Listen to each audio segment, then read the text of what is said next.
성경 요한복음서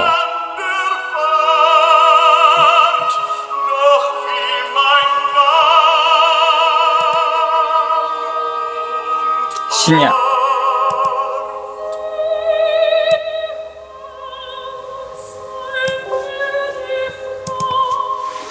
당신 자신을 위하여 기도하시다. 17.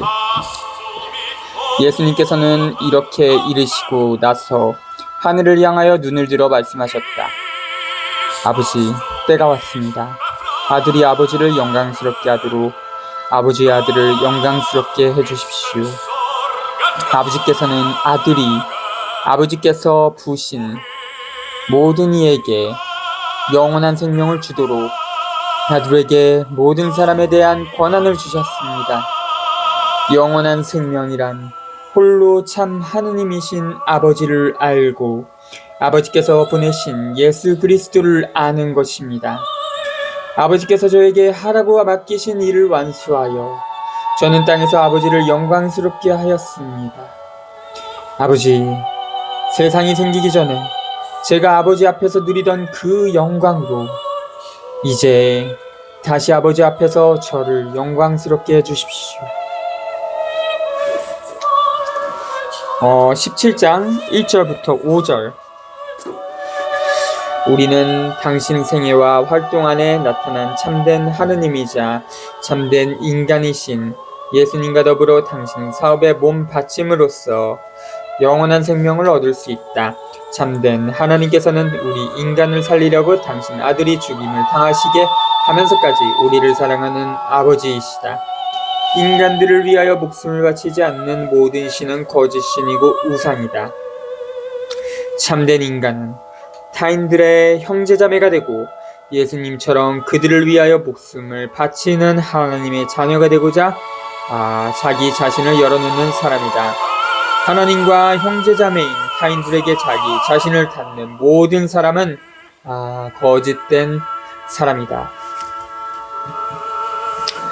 예수님께서는 아버지의 계획을 이루기 위하여 당신 목숨을 바칠 시간이 다가왔음을 알고 계신다.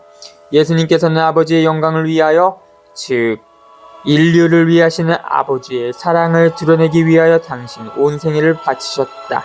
그 열망이 당신을 십자가에 못 박혀 돌아가시게 할 것이다. 예수님께서는 모든 사람을 살리려는 당신 업적을 십자가 위에서 바치실 것이다. 예수님께서는 십자가에서 목숨을 바치면서까지 아버지의 계획을 알게 함으로써 아버지의 영광을 드러내 보이신다. 아버지께서 예수님을 부활하게 함으로써 당신을 영광스럽게 하실 것이다. 아버지께서는 인류를 위하여 아들을 파견함으로써 그리고 부활하게 함으로써 당신 영광을 드러내신다. 6절부터 19절. 제자들은 예수님의 사명을 이어받아 계속 수행해 나간다. 예수님처럼 그들의 불의한 사회와 체제의 사악한 정신을 깨뜨린다. 그렇지만 그들의 사명은 세상을 떠나는 것이 아니라 불의한 사회와 체제 한가운데 현존하여 머물러 있으면서 예수님을 증거하는 일이다. 아버지께서 그들을 세상에 물들지 않도록 보호하실 것이다. 그러면 그들은 세상의 유혹과 위협에 무릎 꿇지 않게 될 것이다.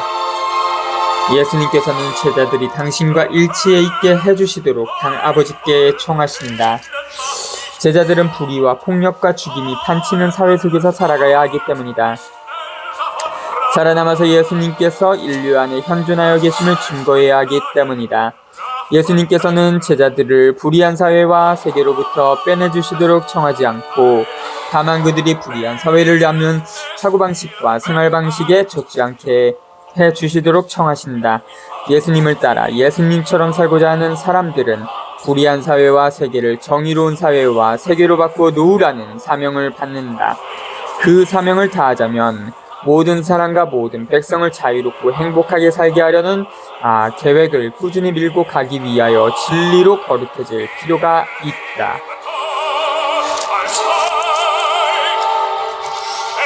제자들을 위하여 기도하시다. 아버지께서 세상에서 뽑으시어 저에게 주신 이 사람들에게 저는 아버지의 이름을 드러냈습니다. 이들은 아버지의 사람들이었는데 아버지께서 저에게 주셨습니다. 그래서 이들은 아버지의 말씀을 지켰습니다. 이제 이들은 아버지께서 저에게 주신 모든 것이 아버지에게서 왔다는 것을 알고 있습니다. 아버지께서 저에게 주신 말씀을 제가 이들에게 주고 이들은 또 그것을 받아들였기 때문입니다. 그리하여 이들은 제가 아버지에게서 나왔다는 것을 참으로 알고 아버지께서 저를 보내셨다는 것을 믿게 되었습니다. 저는 이들을 위하여 빕니다. 세상을 위해서가 아니라 아버지께서 저에게 주신 이들을 위하여 빕니다. 이들은 아버지의 사람들이기 때문입니다. 저의 것은 다 아버지의 것이고 아버지의 것은 제 것입니다. 이 사람들을 통하여 제가 영광스럽게 되었습니다. 저는 더 이상 세상에 있지 않지만 이들은 세상에 있습니다. 저는 아버지께 갑니다. 거룩하신 아버지, 아버지께서 저에게 주신 이름으로 이들을 지키시어 이들도 우리처럼 하나가 되게 해주십시오. 저는 이들과 함께 있는 동안 아버지께서 저에게 주신 이름으로 이들을 지켰습니다. 제가 그렇게 이들을 보호하여 성경 말씀이 이루어지려고 멸망하도록 정해진 자 말고는 아무도 멸망하지 않았습니다. 이제 저는 아버지께 갑니다. 제가 세상에 있으면서 이런 말씀을 드리는 이유는 이들이 속으로 저의 기쁨을 충만히 누리게 하려는 것입니다. 저는 이들에게 아버지의 말씀을 주었는데 세상은 이들을 미워하였습니다. 제가 세상에 속하지 않은 것처럼 이들도 세상에 속하지 않기 때문입니다. 이들은 세상에서 데려가시라고 비는 것이 아니라 이들을 악에서 지켜주십사고 빕니다. 제가 세상에 속하지 않은 것처럼 이들도 세상에 속하지 않습니다. 이들을 진리로 거룩하게 해주십시오. 아버지의 말씀이 진리입니다. 아버지께서 저를 세상에 보내신 것처럼 저도 이들을 세상에 보냈습니다. 그리고 저는 이들을 위하여 저 자신을 거룩하게 합니다. 이들도 진리로 거룩해지게 하려는 것입니다. 믿는 이들을 위하여 기도하시다.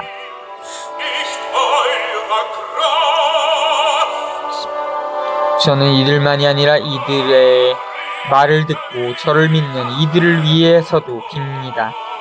그들이 모두 하나가 되게 해주십시오. 아버지께서 제 안에 계시고 제가 아버지 안에 있듯이 그들도 우리 안에 있게 해주십시오. 그리하여 아버지께서 저를 보내셨다는 것을 세상이 믿게 하십시오. 아버지께서 저에게 주신 영광을 저도 그들에게 주었습니다. 우리가 하나인 것처럼 그들도 하나가 되게 하려는 것입니다. 저는 그들 안에 있고 아버지께서는 제 안에 계십니다. 이는 그들이 완전히 하나가 되게 하려는 것입니다. 그리고 아버지께서 저를 보내시고 또 저를 사랑하셨듯이 그들도 사랑하셨다는 것을 세상이 알게 하려는 것입니다. 아버지께서 저에게 주신 이들도 제가 있는 곳에 저와 함께 있게 되기를 바랍니다. 세상 창조 이전부터 아버지께서 저를 사랑하시어 저에게 주신 영광을 그들도 보게 되기를 바랍니다. 의로우신 아버지, 세상은 아버지를 알지 못하였지만 저는 아버지를 알고 있었습니다. 그들도 아버지께서 저를 보내셨다는 것을 알게 되었습니다. 저는 그들에게 아버지의 이름을 알려주었고 앞으로도 알려주겠습니다. 아버지께서 저를 사랑하신 그 사랑이 그들 안에 있고 저도 그들 안에 있게 하려는 것입니다. 20절부터 26절. 제자들의 증거적 대계로 그 미래 그리스도교 공동체들은 예수님을 믿게 되고 예수님과 더불어 몸바치게 된다. 그리스도교 공동체들은 아버지께서 사람들에게 베풀어 주신 선물인 예수님 자신을 끊임없이 되새기며 사랑으로 서로 하나가 되어 예수님을 활발하게 현존하시게 해드리고 드러내 보일 것이다. 예수님의 기도가 보편적인 차원으로 넓혀진다. 모든 사람을 살리시려는 당신 계획은 모든 시대와 장소의 모든 사람을 위한 것이다. 예수님께서는 모든 사람이 당신과 하나 되고 서로 하나 되기를 바라신다. 예수님을 따르는 사람들이 인류에게 줄 수 있는 가장 큰 증거는 하나됨이다. 이 일치를 이루어주는 것은 사랑이다. 사랑이 아버지와 아들, 예수님과 제자들과 하나님의 계획을 따를 모든 사람 사이에 깊은 친교를 맺어준다. 아버지와 예수님의 영광은 온 세계 사람들이 아버지와 예수님 사이에 흐르는 사랑을 표현할 때, 그 사랑으로 서로 사랑할 때, 온전히 실현될 것이다. 사랑만이 인류를 하나님과 결합시켜 하나 되게 할 것이다. 18장 1절부터 14절. 동사는 인간이 쫓겨난 창세기의 낙원을 상기시킨다. 예수님께서는 사람들을 짓누르고 죽이는 악의 상징인 뱀과 맞서 뱀을 물리치기 위하여 동산 안으로 들어가신다.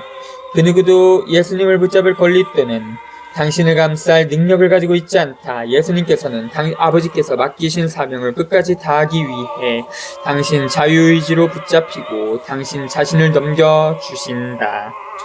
사내들인에서 명령을 내리는 사람은 경제, 정치, 종교, 권력의 주인들이었다. 요한복음서는 사내들인에서 밤중에 중요한 회의가 열렸다고 말함으로써 예수라는 세상의 빛을 꺼버리려고 애쓰는 어둠이 누구인지를 보여준다. 사내들인과 성전으로 상징되는 종교 권력이 모든 사람이 함께 사는 사회를 만들기 위하여 노력하는 사람들을 죽이는 자리였다.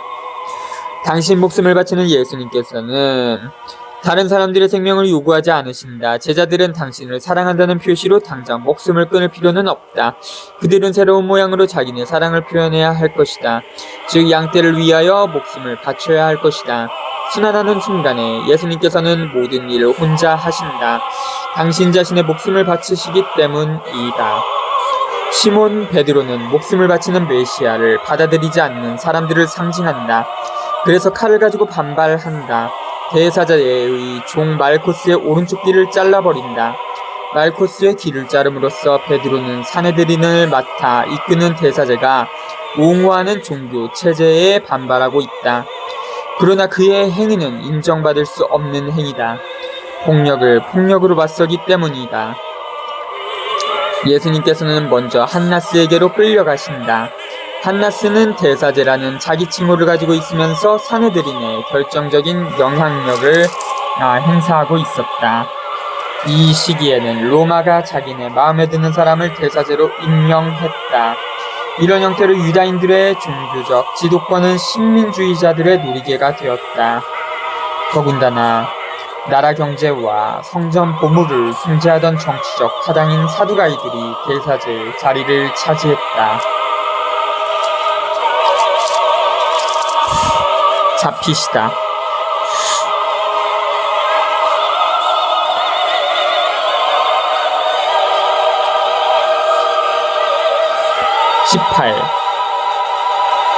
예수님께서는 이렇게 말씀하신 뒤에 제자들과 함께 키드론 골짜기 건너편으로 가셨다.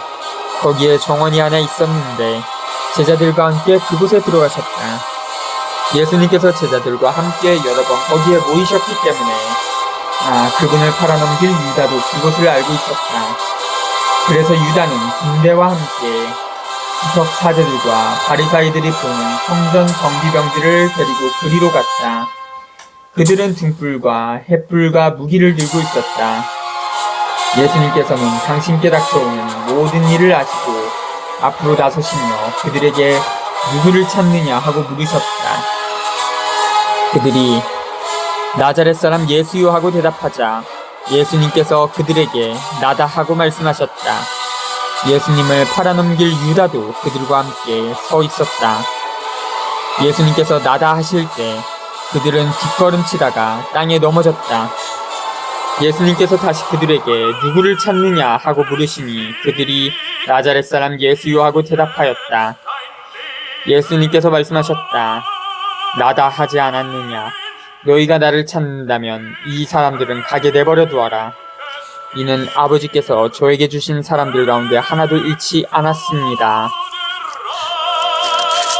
하고 당신께서 전에 하신 말씀이 이루어지게 하려는 것이었다.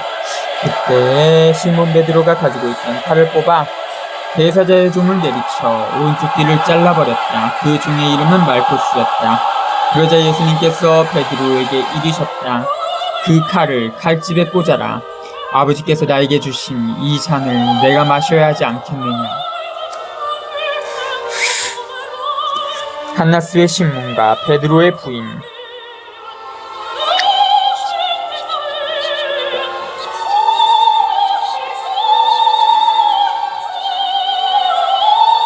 군대와 그 대장과 유다인들의 성전 경비병들은 예수님을 붙잡아 결박하고 먼저 한나스에게 데리고 갔다. 한나스는 그 애의 대사제 가야파의 장인이었다. 가야파는 백성을 위하여 한 사람이 죽는 것이 낫다고 유다인들에게 충고한 자다. 시몬 베드로와 또 다른 제자 하나가 예수님을 따라갔다.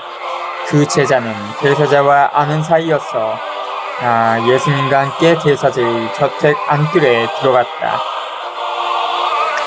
베드로는 대문 밖에 서 있었는데 대사제와 아는 사이인 그 다른 제자가 나와서 문지기 아녀에게 말하여 베드로를 데리고 들어갔다. 그때 그 문지기 아녀가 당신도 저 사람의 제자 가운데 하나가 아닌가요? 하자 베드로가 나는 아니오 하고 말하였다. 날이 추워 종들과 성전 경비병들이 숯불을 피워놓고 서서 불을 쬐고 있었는데 베드로도 그들과 함께 서서 불을 쬐었다. 대사제는 예수님께 그분의 제자들과 가르침에 관하여 물었다. 예수님께서 그에게 대답하셨다. 나는 세상 사람들에게 드러냈고 이야기하였다. 나는 언제나 모든 유다인이 모이는 회당과 성전에서 가르쳤다. 은밀히 이야기한 것은 하나도 없다. 그런데 왜 나에게 묻느냐? 내가 무슨 말을 하였는지 들은 이들에게 물어봐라. 내가 말한 것을 그들이 알고 있다. 예수님께서 이렇게 말씀하시자 곁에 서 있던 성전 경비병 하나가 예수님의 뺨을 치며 대사제께 그따위로 대답하느냐 하였다.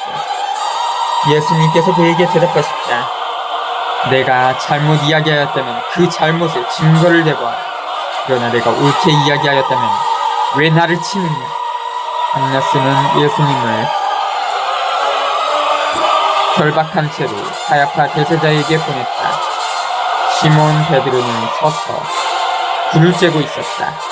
사람들이 그에게 당신도 저 사람의 제자 가운데 하나가 아니오 하고 물었다. 베드로는 나는 아니오 하며 부인하였다. 대사제의 종 가운데 하나로서 베드로가 귀를 잘라버린 자의 친척이 말하였다. 당신이 정원에서 저 사람과 함께 있는 것을 내가 보지 않았어. 베드로가 다시 아니라고 부인하자 곧 달기 울었다.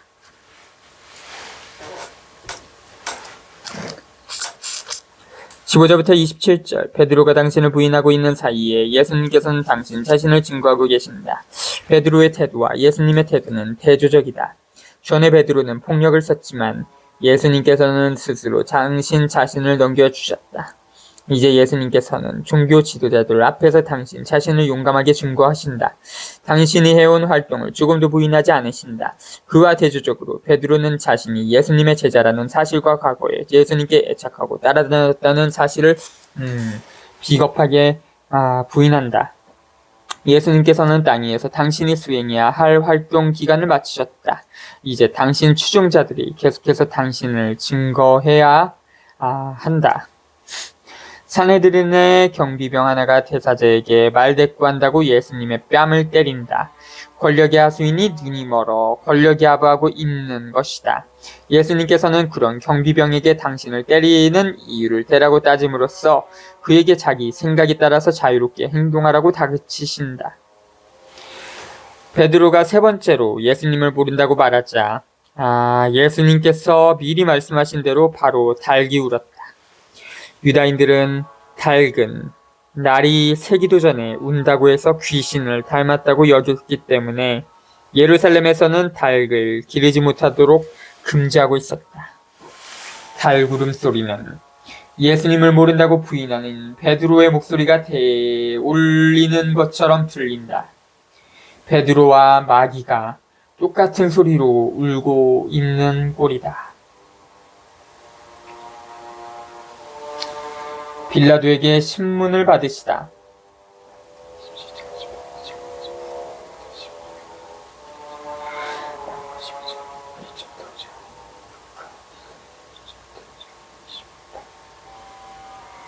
사람들이 예수님을 카야파의 저택에서 종도 관저로 끌고 갔다. 때는 이른 아침이었다. 그들은 몸이 더러워져서 파스카 음식을 먹지 못할까 두려워 종도 관저 안으로 들어가지 않았다. 그래서 빌라도가 그들이 있는 곳으로 나와 무슨 일로 저 사람을 고소하는 것이오? 하고 물었다. 그들이 빌라도에게 저자가 범죄자가 아니라면 우리가 총독께 넘기지 않았을 것이오 하고 대답하였다. 빌라도가 그들에게 여러분이 데리고 가서 여러분의 법대로 재판하시오 하자 유다인들이 우리는 누구를 죽일 권한이 없어 하고 말하였다. 이는 예수님께서 당신이 어떻게 죽임을 당할 것인지 가리키며 하신 말씀이 이루어지려고 그리 된 것이다. 그리하여 빌라도가 다시 총독 관저 안으로 들어가 예수님을 불러 당신이 유다인들의 임금이요 하고 물었다. 예수님께서는 그것은 네 생각으로 하는 말이냐 아니면 다른 사람들이 나에게 관하여 너에게 말해준 것이냐 하고 되물으셨다. 나야 유다인이 아니지 않소. 당신의 동족과 수석 사제들이 당신을 나에게 넘긴 것이오. 당신은 무슨 일을 저질렀소? 하고 빌라도가 다시 물었다. 예수님께서 대답하셨다. 내 나라는 이 세상에 속하지 않는다. 내 나라가 이 세상에 속한다면 내 신하들이 싸워 내가 유다인들에게 넘어가지 않게 하였을 것이다. 그러나 내 나라는 여기에 속하지 않는다. 빌라도가 아무튼 당신이 임금이라는 말 아니오? 하고 묻자 예수님께서 그에게 대답하셨다. 내가 임금이라고 네가 말하고 있다. 나는 진리를 증언하려고 태어났으며 진리를 증언하려고 세상에 왔다. 진리에 속한 사람은 누구나 내 목소리를 듣는다. 빌라도가 예수님께 말하였다. 진리가 무엇이오?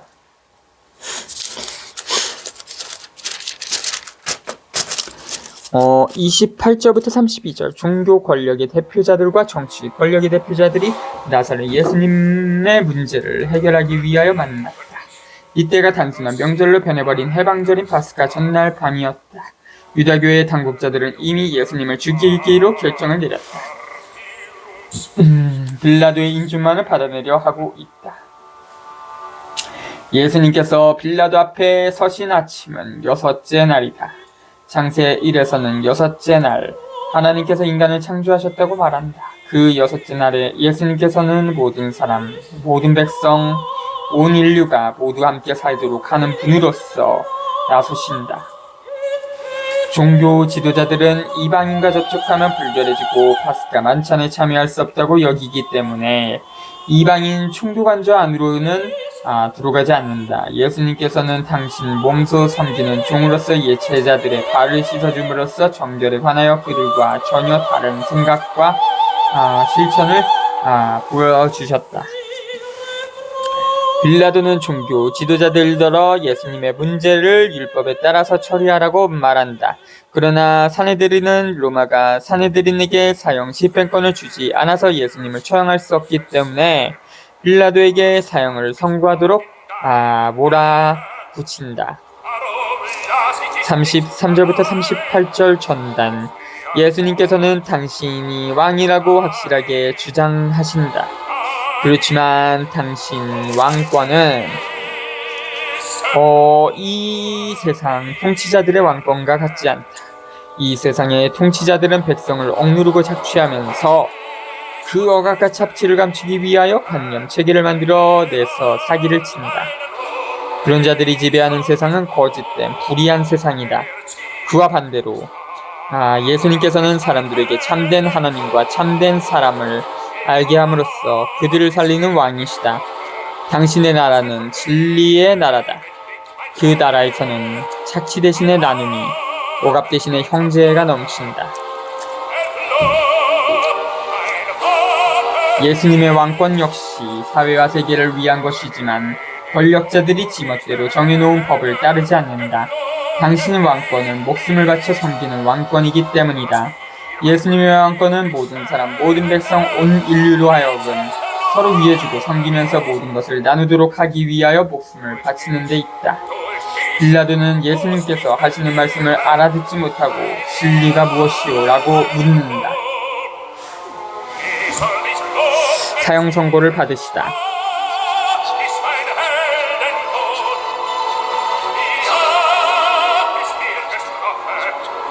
빌라도는 이 말을 하고 다시 유다인들이 있는 곳으로 나가 그들에게 말하였다. 나는 저 사람에게서 아무런 제목도 찾지 못하겠어. 그런데 여러분에게는 내가 파스카 축제 때 죄수 하나를 풀어주는 관습이 있어. 내가 유다인들의 임금을 풀어주기를 원하여. 그러자 그들이 다시 그 사람이 아니라 바라바를 풀어주시오 하고 외쳤다. 바라바는 강도였다. 38절 후반부터 40절 바라바라는 폭도는 이 세상의 기존 통치 방법을 혼란에 빠뜨리면서 권력을 추구하는 폭력을 상징한다. 당국자들은 바라바를 놓아주기로 결정한다. 왜냐하면 예수님께서 이 세상 나라들을 바라바보다 더 위태롭게 한다고 여겼기 때문이다. 바라바는 권력을 잡고 지키기 위하여 모든 권력자들이 행하는 것과 똑같이 폭력의 힘을 빌려 권력을 잡으려는 자들을 나타낸다.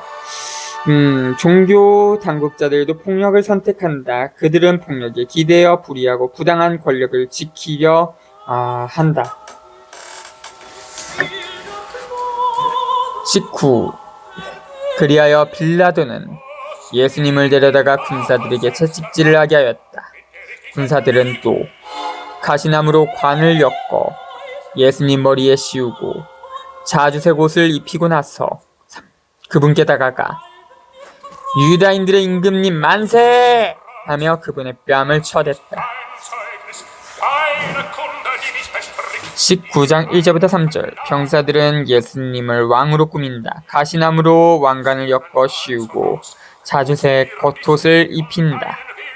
병사들은 예수님을 그렇게 꾸며놓고 놀림으로써 사실은 이 세상 통치자들의 통치권을 비웃고 있는 셈이다. 빌라도가 다시 나와 그들에게 말하였다. 보시오, 내가 저 사람을 여러분 앞으로 데리고 나오겠소. 내가 저 사람에게서 아무런 제목도 찾지 못하였다는 것을 여러분도 알라는 것이오. 이윽고 예수님께서 가시나무관을 쓰시고 자주색 옷을 입으신 채 밖으로 나오셨다. 그러자 빌라도가 그들에게 자, 이 사람이요 하고 말하였다. 그때 수석 사제들과 성전 경비병들은 예수님을 보고 십자가에 못 박으시오! 십자가에 못 박으시오! 하고 외쳤다. 빌라도가 그들에게 여러분이 데려다가 십자가에 못 박으시오. 나는 이 사람에게서 죄목을 찾지 못하겠소. 하자 유다인들이 그에게 대답하였다. 우리에게는 율법이 있소. 이 율법에 따르면 그 자는 죽어 마땅하오. 자기가 하나님의 아들이라고 자처하였기 때문이오. 빌라도는 이 말을 듣고 더욱 두려운 생각이 들었다. 그리하여 다시 총독관저로 들어가 예수님께 당신은 어디서 왔소? 하고 물었다. 그러나 예수님께서는 그에게 아무 대답도 하지 않으셨다. 그러자 빌라도가 예수님께 말하였다. 나에게 말을 하지 않을 작정이요. 나는 당신을 풀어줄 권한도 있고 당신을 십자가에 못 박을 권한도 있다는 것을 모르시오. 예수님께서 그에게 대답하셨다. 네가 위로부터 받지 않았으면 나에 대해 아무런 권한도 없었을 것이다. 그러므로 나를 너에게 넘긴 자의 죄가 더 크다. 그때부터 빌라도는 예수님을 풀어줄 방도를 찾았다. 그러나 유다인들은 그 사람을 풀어주면 총독께서는 황제의 친구가 아니오. 누구든지 자기가 임금이라고 자처하는 자는 황제에게 대항하는 것이오. 하고 외쳤다.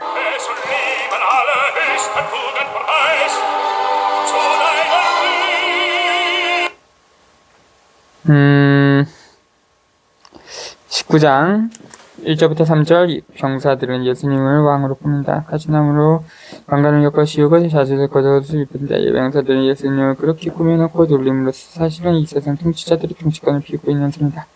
4절부터 8절 이제 참된 왕권 타인들을 위하여 자기 생명을 바치는 사람의 왕권이 나타난다. 종교 지도자들은 예수님을 물리치고 빌라도에게 사형을 받아 마땅한 사람이라고 고발하면서 사형 선고를 내려달라고 요구한다. 예수님께서 당신이 하나님의 아드님이라고 주장하신 사실이 사형당할 죄목이라면 그 주장이 바로 예수님의 가장 깊이 있는 본 모습을 드러내고 있다. 권력의 도구로 변한 법률이 사람의 원수가 된다. 자, 이 사람이요 라는 표현은 다니엘서에 나오는 사람의 아들을 떠올리게 한다. 이 신비스러운 인물은 아무도 빼앗을 수 없는 온전하고 영원한 권력을 하나님으로부터 받는다. 그 섬기는 권력이 다스리는 하나님의 나라는 결코 무너지지 않을 것이다. 종교 지도자들과 경비병들이 예수님을 십자가에 못 박으라고 소리 지른다. 예수님을 죽게 만든 자들은 백성이 아니라 종교 지도자들이다. 빌라도가 거듭 예수님께서 죄가 없다고 말을 해도 종교 지도자들은 예수님은 죽어 마땅하다고 주장한다. 계명과 율법이 만들어진 목적은 생명을 살리는 데 있다. 그런데도 그들은 사람의 아들이요 하나님의 아드님을 죽이려고 안달이다.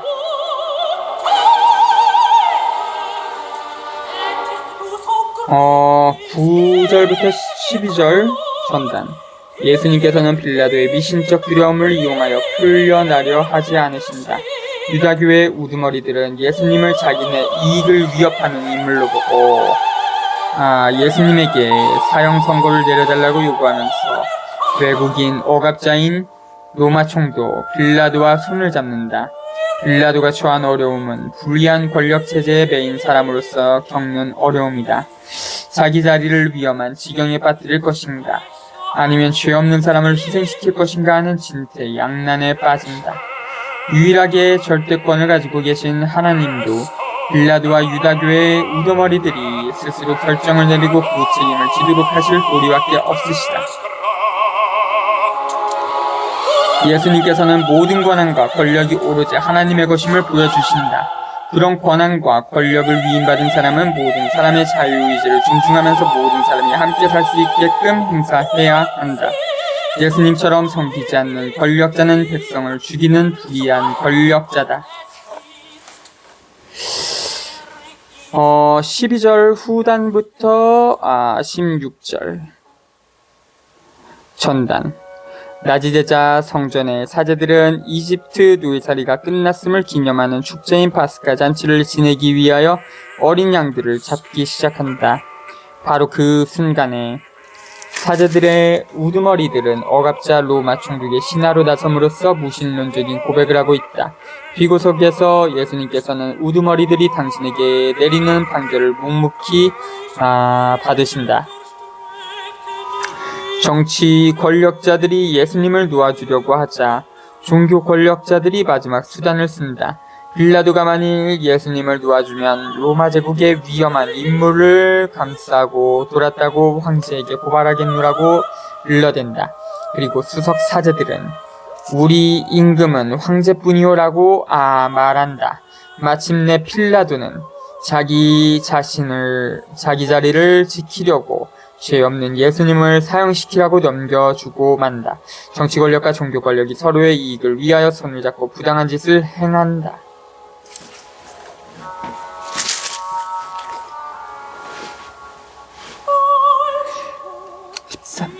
빌라도는 이 말을 듣고 예수님을 밖으로 데리고 나가 리토스트로토스라고 하는 곳에 있는 재판석에 앉았다. 리토스트로토스는 히브리 말로 갑바타라고 한다. 그날은 파스카 축제 준비일이었고 때는 낮 12시쯤이었다. 빌라도가 유다인들에게 말하였다. 보시오, 여러분의 임금이요. 그러자 그들이 외쳤다. 없애버리시오! 없애버리시오! 그를 십자가에 못 박으시오! 빌라도가 그들에게 여러분의 임금을 십자가에 못 박으라는 말이오? 라고 물으니 수석 사제들이 우리 임금은 황제뿐이요! 하고 대답하였다. 그리하여 빌라도는 예수님을 십자가에 못 박으라고 그들에게 넘겨주었다.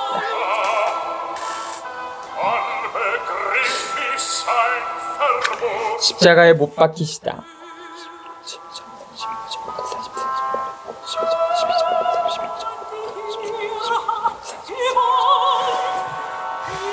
그들은 예수님을 넘겨받았다. 예수님께서는 몸소 십자가를 지시고 베골터라는 곳으로 나가셨다. 그곳은 히브리 말로 골고타라고 한다. 거기에서 그들은 예수님을 십자가에 못 박았다. 그리고 다른 두 사람도 예수님을 가운데로 하여 이쪽 저쪽에 하나씩 못 박았다.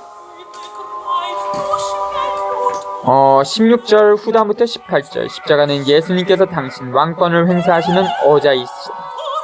당신은 홀로 십자가에 못 박히지 않으십니다. 당신과 더불어 사형당하는 두 사람 사이에서 십자가에 달려 계십니다. 다른 복음서들과 달리 요한복음서는 예수님께서 혼자서 십자가를 지고 골고타라고 부르는 곳으로 가셨다고 말한다. 예수님께서 끝까지 당신 자유의지로 목숨을 바치는 왕이심을 보여주기 위해서다. 요한복음서는 예수님의 십자가를 당신 왕자로 여긴다. 그래서 예수님과 함께 십자가에 못 박힌 두 사람을 죄인으로 보지 않는다. 빌라도는 명패를 써서 십자가 위에 달게 하였는데 거기에는 유다인들의 임금 나자렛 사람 예수라고 쓰여 있었다. 예수님께서 십자가에 못 박히신 곳이 도성에서 가까웠기 때문에 많은 유다인이 그 명패를 읽게 되었다. 그것은 히브리 말, 라틴 말, 그리스 말로 쓰여 있었다. 그래서 유다인들의 수석 사제들이 빌라도에게 말하였다. 유다인들의 임금이라고 쓸 것이 아니라 나는 유다인들의 임금이다라 하고 저자가 말하였다고 쓰시오. 그러나 빌라도는 내가 한번 썼으면 그만이오 하고 대답하였다.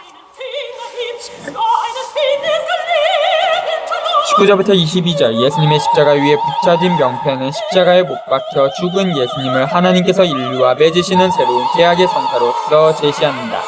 예수님께서는 모든 사람과 모든 백성을 위하여 목숨을 바친 왕이시다. 이제 앞으로는 십자가가 끝간데 없는 하나님 사랑을 상징할 것이다. 이 새로운 성사는 모든 사람이 알아들을 수 있다. 왜냐하면 사랑의 언어는 보편적이고 영원히 기록되어 있기 때문이다. 십자가 위에 붙어있는 예수님의 명패는 세 가지 언어로 쓰여 있는데 이 사실은 예수님께서 모든 백성의 왕이심을 가리킨다. 그리고 새싹을 뜻하는 나자렛 사람은 예수님께서 모든 사람을 살리기 위하여 당신 몸을 바치는 왕권의 새싹이심을 가리킨다. 군사들은 예수님을 십자가에 못 박고 나서 그분의 옷을 가져다가 네 몫으로 나누어 저마다 한 몫씩 차지하였다. 속옷도 가져갔는데 그것은 솔기가 없이 위에서부터 통으로 짠 것이었다. 그래서 그들은 서로 이것은 찢지 말고 누구 차지가 될지 제비를 뽑자 하고 말하였다. 그들이 지 옷을 저희끼리 나누어 가지고 지 속옷을 놓고서는 제비를 뽑았습니다 하신 성경 말씀이 이루어지려고 그리 된 것이다. 그래서 군사들이 그렇게 하였다. 23절부터 24절. 병사들은 예수님의 옷가지를 네 몫으로 나누어 가졌다. 그 옷은 예수님을 따르고자 하는 모든 사람이 입어야 할 옷이다. 그 옷을 입고서 목숨까지 바치면서 사람들을 섬기는 예수님의 실천을 물려받아야 한다. 모든 시대와 장소의 사람들은 그 옷을 나누어 입을지라도 오직 한 분이신 똑같은 성령, 예수님의 활동 전체를 지도하신 성령의 활동에 참여할 것이다.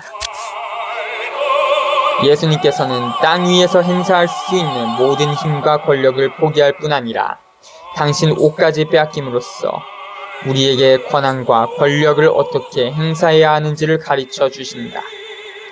예수님의 속옷은 찢겨지지 않았다.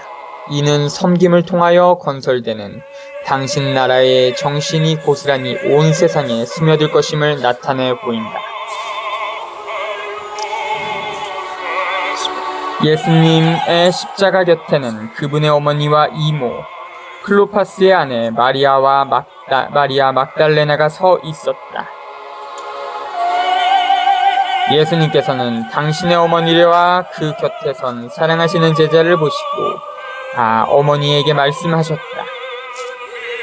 여인이시여, 이 사람이 어머니의 아들입니다. 이어서 그 제자에게 이분이 네 어머니시다 하고 말씀하셨다. 그때부터 그 제자가 그분을 자기 집에 모셨다. 25절부터 27절. 예수님의 어머니는 여기에서 구약의 백성 가운데 구세주를 보내주시겠다던 하나님의 약속에 희망을 걸고 충실하게 살아온 하나님의 남은 사람들을 대표한다. 그리고 예수님께서 사랑하시던 제자는 예수님께 애착하고 따르는 모든 사람들로 이루어진 새로운 하나님의 백성을 대표한다.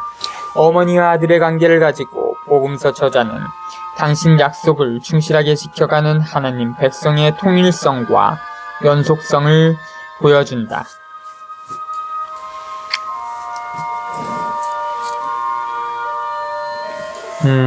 28절부터 30절. 인간에 대한 하나님의 계획은 예수님의 죽음 안에서 완성된다. 예수님의 죽음은 하나님께서 인간을 끝까지 위해 주시는 사랑의 선문을 나타낸다. 예수님께서 우리에게 넘겨주시는 성령께서는 당신 활동 전체를 이끌어가신 바로 그 성령이시다.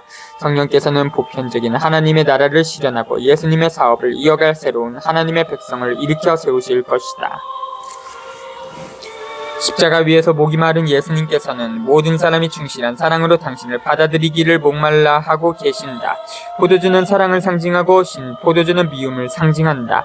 예수님께서는 큰 사랑을 보여주시지만 종교 지도자들은 미움으로 당신을 죽인다. 그 포도주를 맛본 다음 예수님께서는 다 이루어졌다고 말씀하신다. 이 마지막 말씀은 당신이 무한한 사랑으로 미움을 이기셨음을 가리킨다.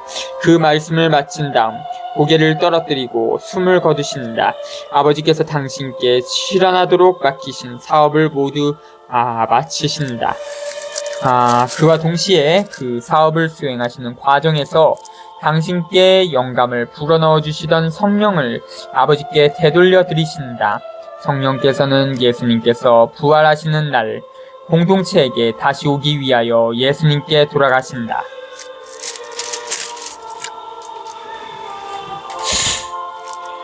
숨을 거두시다.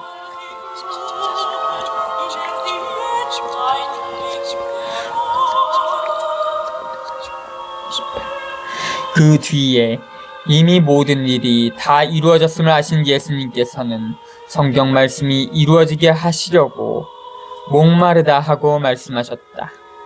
거기에는 신포도주가 가득 담긴 그릇이 놓여 있었다. 그래서 사람들이 신포도주를 듬뿍 적신 해면을 우슬조 가지에 꽂아 예수님의 입에 갖다 대었다. 예수님께서는 신포도주를 드신 다음에 말씀하셨다. 다 이루어졌다.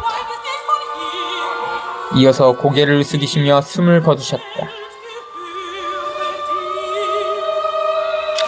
군사들이 예수님의 옆구리를 창으로 찌르다. 그날은 준비일이었고 이튿날 안식일은 큰 축일이었으므로 유다인들은 안식일에 시신을 십자가에 매달려 있지 않게 하려고 십자가에 못 박힌 이들의 다리를 부러뜨리고 시신을 치우게 하라고 빌라도에게 요청하였다. 그리하여 군사들이 가서 예수님과 함께 십자가에 못 박힌 첫째 사람과 또 다른 사람의 다리를 부러뜨렸다. 예수님께 가서는 이미 숨지신 것을 보고 다리를 부러뜨리는 대신 군사 하나가 창으로 그분의 옆구리를 찔렀다. 그러자 곧 피와 물이 흘러나왔다. 이는 직접 본 사람이 증언하는 것이므로 그의 증언은 참되다. 그리고 그는 여러분이 믿도록 자기가 진실을 말한다는 것을 알고 있다. 그의 뼈가 하나도 부러지지 않을 것이다 하신 성경 말씀이 이루어지려고 그런 일들이 일어난 것이다. 또 다른 성경 구절은 그들은 자기들이 찌른 이를 바라볼 것이다 하고 말한다. 31절부터 37절. 예수님께서 십자가 위에서 죽임을 당한 사실은 가장 큰 사랑의 징표이죠. 이며 복음서 저자가 이야기한 모든 기적의 정점이다. 피는 죽음을 상징한다. 물은 생명을 주고 사람을 살리시는 성령을 상징한다. 예수님께서는 당신 죽음으로써 우리에게 생명을 가져다 주셨다. 이 기적을 깨닫고 증거하는 일은 결정적인 문제다. 이 기적을 통해서만 인류의 역사는 형제에 넘치는 자유로운 사회를 이루어 완성에 이르게 된다. 그리스도인은 예수님께서 가져다 주신 생명을 믿음으로써 당신이 시작하신 해방사업을 계속하게 된다. 예수님께서는 성전에서 유다인들이 파스카 잔치를 벌이기 위하여 어린 양을 죽이던 순간에 돌아가신다. 예수님이야말로 온 인류를 하나 되게 하기 위하여 희생된 참된 어린 양이시다. 예수님께서는 다른 두 사람보다 먼저 숨을 거두신다. 이는 그 누구도 당신에게서 생명을 빼앗은 것이 아니라 당신 자유의지로 목숨을 바치셨음을 가리킨다. 예수님께서는 뼈가 하나도 부러지지 않은 참된 어린 양이시다. 예수님께서 행하시는 기적의 목적은 사람들로 하여금 당신을 믿게 하는 데 있다. 예수님께서 사랑하시던 제자는 당신이 죽임을 당하신 위대한 기적을 직접 눈으로 보고 믿고 증언한다.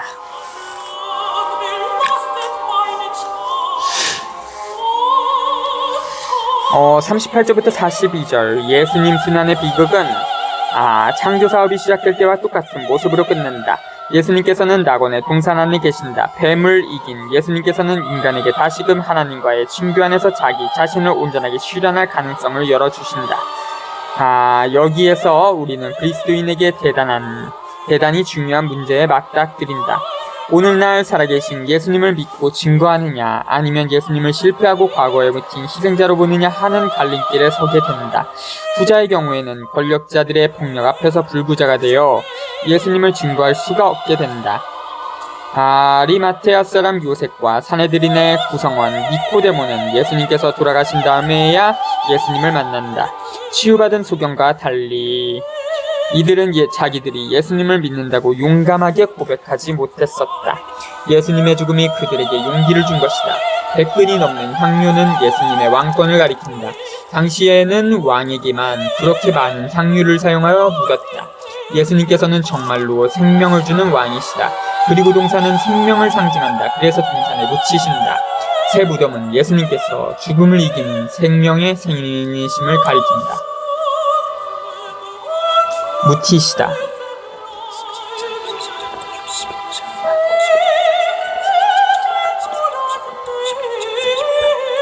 그 뒤에 아리마테아 출신 요셉이 예수님의 시신을 거두게 해달라고 빌라도에게 청하였다. 그는 예수님의 제자였지만 유다인들이 두려워 그 사실을 숨기고 있었다. 빌라도가 허락하자 그가 가서 그분의 시신을 거두었다. 언젠가 밤에 예수님을 찾아왔던 니코데모도 몰약과 침향을 섞은 것을 100리트라쯤 가지고 왔다. 그들은 예수님의 시신을 모셔다가 유다인들의 장례 관습에 따라 향유와 함께 아마포로 감쌌다. 예수님께서 십자가에 못 박히신 곳에 정원이 있었는데 그 정원에는 아직 아무도 묻힌 적이 없는 새 무덤이 있었다. 그날은 유다인들의 준비일이었고 또 무덤이 가까이 있었으므로 그들은 예수님을 그곳에 모셨다.